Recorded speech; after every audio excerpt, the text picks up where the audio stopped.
Alright, now it's time to take this bike for a spin. So here we go.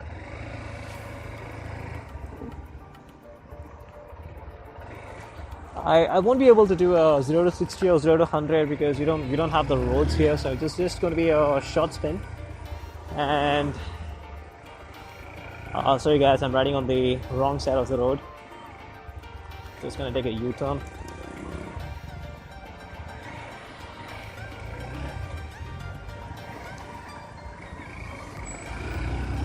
Okay, it feels just like the 2016 and 17 edition of Hornets.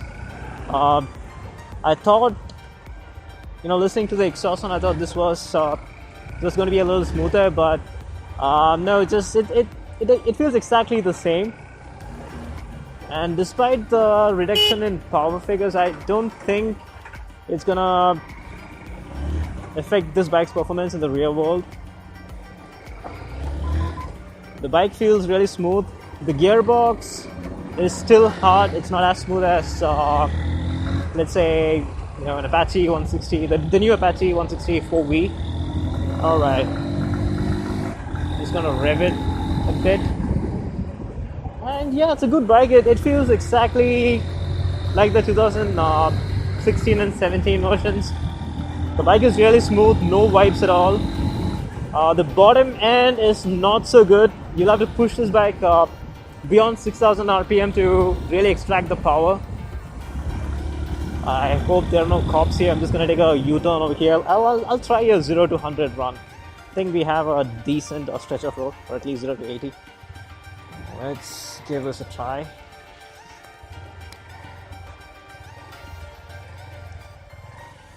Alright, no traffic. Here we go. Rev it to 5,000. Here we go.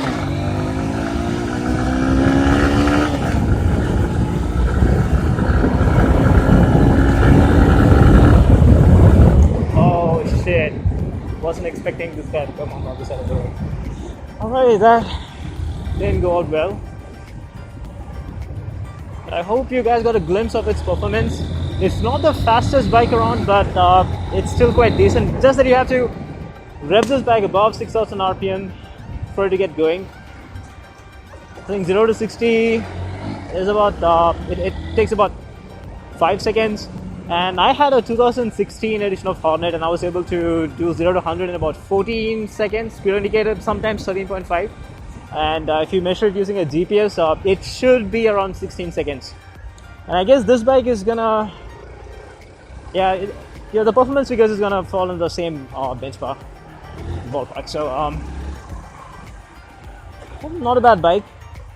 So apart from the LED headlamps and the new ABS option, nothing much has changed in terms of performance or the way this bike feels.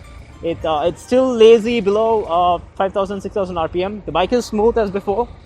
And I guess, the older versions had carburetor issues. That is sorted out here. Overall, it's a good bike. Can't say it's the best, but it's a decent bike. It's good for the highways, not so good in the cities. Just gonna give this bike back.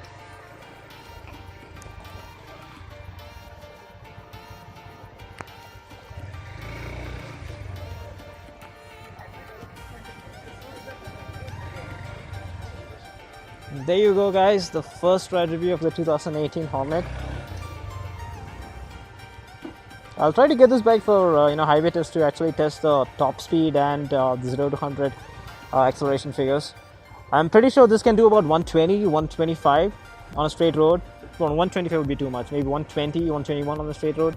And if you have a downhill, it could go all the way to 128, 129.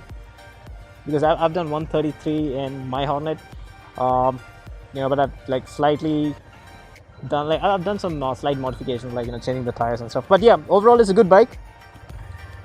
Decent performance. The bottom end is poor, really good. It's really punchy between 6,000 to 8,000 RPM, and I think it should still sell in decent numbers.